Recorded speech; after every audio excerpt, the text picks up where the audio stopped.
Hey all, Herbie here. You've got me at home today. Fresh paint on the back wall, doing a little outdoor project. A project that is neither on time, on budget, or to the spec.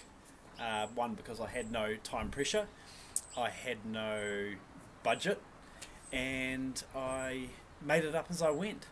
So, no pressure, but pressure to meet time, budget, and build something to a spec can sit quite heavily on people in the building industry.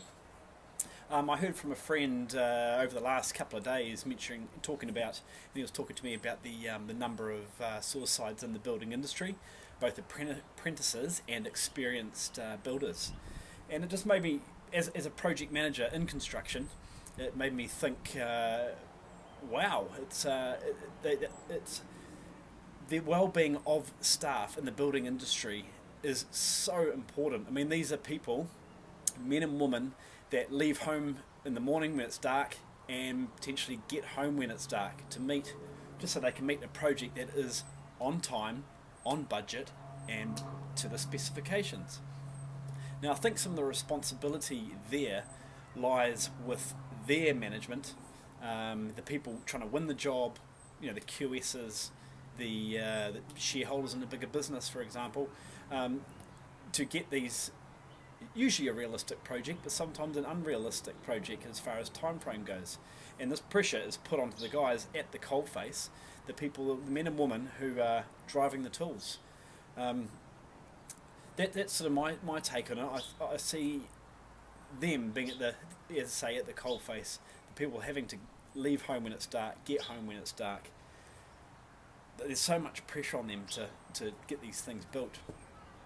Now, I think health and safety is really, really big, and it's in the forefront of the documentation that are put out by companies to win tenders, to win jobs. That health and safety it's demonstrated on site really well. They've got some processes in place to manage incidents as they occur. But back to the Chop Sui and the mental well-being thing. It's mental first aid. Everyone knows their first aid, the physical, but it's the mental as well. So running a 12, 14 hour day, from leaving the door to getting home, can't be good.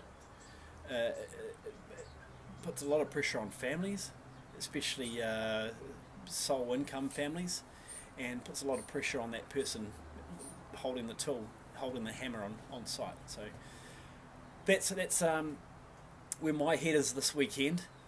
Not sure what can be done about it. I mean, these are all the things I'm trying to.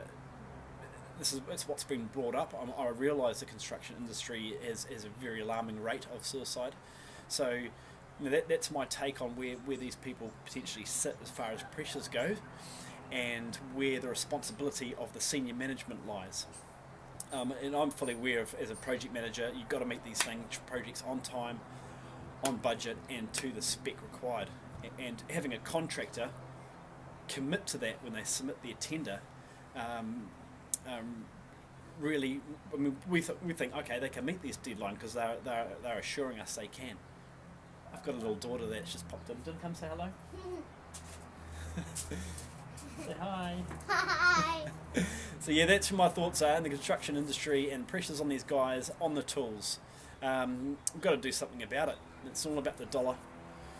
We've got to look after these people on the front, on the health and safety side at site, but also at home in their own headspace. Thanks, Archer. You're laughing at me. Yeah, so it's a Sunday ramble with Herbie and a cameo by my daughter Archer. Talk soon, everyone. Cheers. Bye-bye. Bye.